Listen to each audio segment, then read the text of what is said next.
Greek mythology is a tapestry of captivating tales woven with gods, monsters, and mortals. Among these figures are two twin brothers, eternally bound by blood and purpose, yet starkly different in their domains, Hypnos and Thanatos, the gods of sleep and death. One ushers us gently into the realm of dreams, a nightly escape from the burdens of existence. The other awaits us at life's edge, a solemn guide to the great unknown. Their story offers a glimpse into the Greeks' understanding of life, death, and the mysteries that lie between. Hypnos and Thanatos were not born of Olympian grandeur. They sprang from a more primal source, Nyx, the goddess of night. She emerged from the primordial chaos, a powerful entity embodying darkness and all it concealed. Alone, she gave birth to a brood of deities, each reflecting an aspect of her shadowy domain. Among them were the twins, Hypnos and Thanatos. Their father, according to some accounts, was Erebus, the god of darkness and shadow. This lineage placed them firmly within the realm of primordial forces, entities with power predating even the Olympian gods. Hypnos, the god of sleep, was often depicted as a handsome young man, his visage serene and inviting, embodying the very essence of restful slumber. He possessed wings that allowed him to flit silently across the world, moving with the grace of a whispering breeze, unseen and unfelt by those he visited. With a touch of his poppy-laden wand, he could dispense slumber, a gentle caress that brought the gift of sleep to mortals and gods alike. His presence brought respite from the toils of the day, offering a haven of peace and oblivion. Under his influence, the worries and burdens of life melted away, replaced by the soothing embrace of dreams. Dreams, those fleeting visions that danced in the minds of sleepers, were considered Hypnos' domain. They were the canvas upon which he painted the subconscious desires and fears of those under his spell. He could send good dreams, filled with joy and hope, visions that uplifted the spirit and brought a smile to the dreamer's face. Or he could unleash nightmares, twisting sleep into a source of terror where shadows lurked and fears came to life, leaving the dreamer in a state of dread. However, even his darker aspects were viewed as a necessary balance. The duality of dreams and nightmares reflected the complexities of the human psyche, a balance that Hypnos maintained with delicate precision. Dreams, whether pleasant or frightening, held meaning, offering glimpses into the subconscious and the will of the gods. They were messages, sometimes cryptic, that could guide or warn, inspire or caution. Hypnos' power extended even to the gods. In the realm of Olympus, his influence was felt, a testament to his unparalleled dominion over the realm of sleep. He could influence their dreams, offering respite or manipulating their actions through cunning visions. His touch could sway the course of divine plans, subtly altering the fates of gods and mortals alike. Zeus himself, the king of the Olympians, sought Hypnos' aid on several occasions, proving the reach of his dominion. Even the mightiest of gods recognized the necessity of rest and the power of dreams. This ability to influence the mightiest of gods solidified Hypnos' place as a powerful figure, one whose gentle touch belied his significant influence. In the quiet moments of the night when the world was still, Hypnos reigned supreme, a silent guardian of dreams and the unseen architect of the subconscious. Thanatos, in stark contrast to his twin, embodied the cold finality of death. His presence was a stark reminder of the end that awaits all living beings, a figure both feared and respected in equal measure. He was often depicted as a somber, winged youth, his touch bringing an end to mortal life. This imagery served to highlight the inevitability and impartiality of death, a force that spares no one regardless of status or power. Unlike other gods who might represent specific forms of death like war or disease, Thanatos personified the natural conclusion of life's journey. He was the gentle usher at the end of the road, guiding souls to their final rest. He was not a cruel god, nor did he revel in suffering. Instead, his demeanor was serene, almost compassionate, as he performed his solemn duty. Instead, he was viewed as a necessary force, ensuring the natural order of existence. Without Thanatos, the balance of life and death would be disrupted, leading to chaos and disorder. His touch, while feared by mortals, was ultimately unavoidable, a reminder of life's ephemeral nature. It was a touch that brought closure, a final chapter in the story of existence. Thanatos carried souls to the underworld, the realm of Hades. This journey was a passage to another realm, a transition from the known to the unknown. He was often depicted with a sword, which he used to sever the last threads connecting the soul to the body. This act was not one of violence, but of release, freeing the soul from its earthly bonds. This act symbolized the irreversible separation of life and death.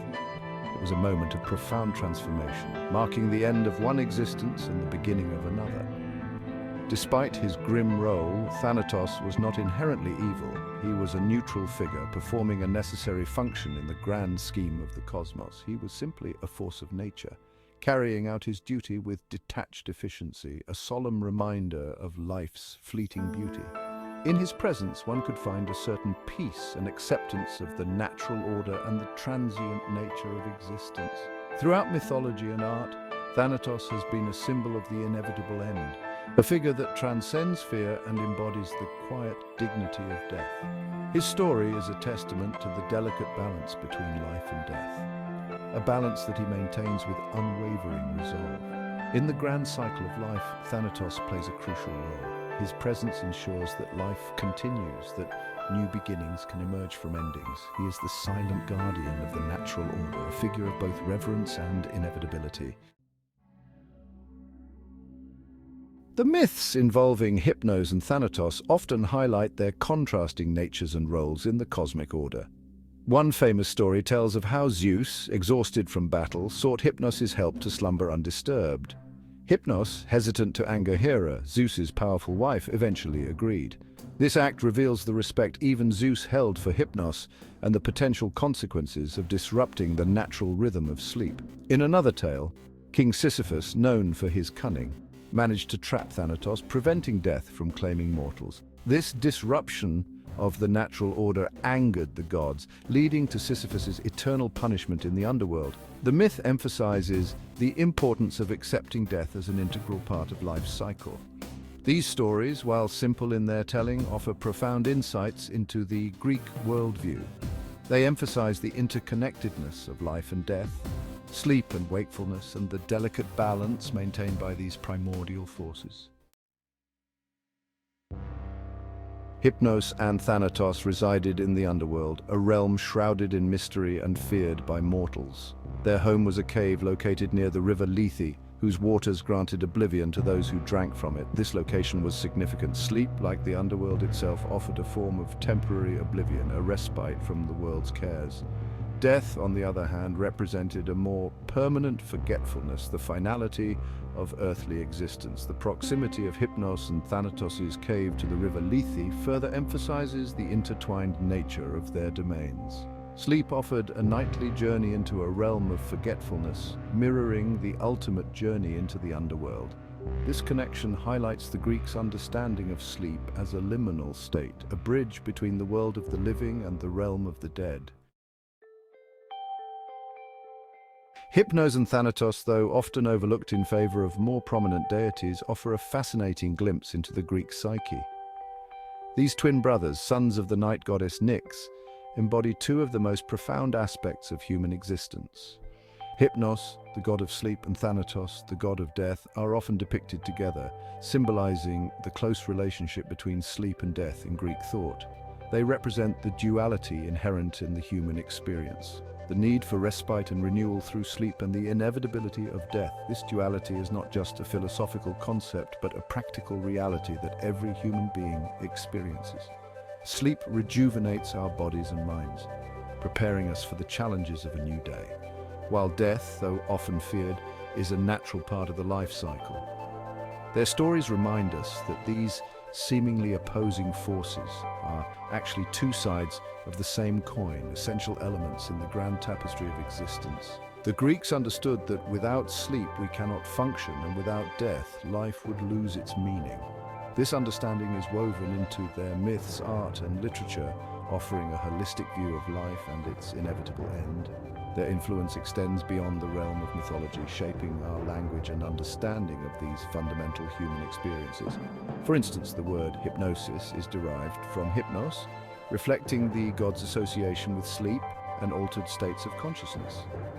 Similarly, the term thanatology, the study of death and dying, is rooted in the name of Thanatos. We still speak of falling into the arms of Morpheus, the Roman name for Hypnos, sun, when describing sleep.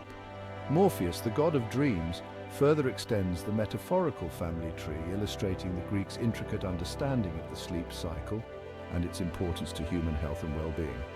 Similarly, the word euthanasia derives from Thanatos, highlighting the concept of a peaceful, gentle death.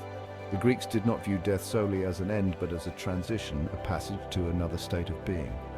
This perspective is reflected in their art and literature, where death is often portrayed with a sense of calm and acceptance. The myths of Hypnos and Thanatos continue to resonate with us today because they address universal truths. In modern times, we still grapple with the need for rest and the inevitability of death. These myths provide a framework for understanding these experiences, offering comfort and insight. They remind us to embrace the restorative power of sleep and to accept the natural cycle of life and death.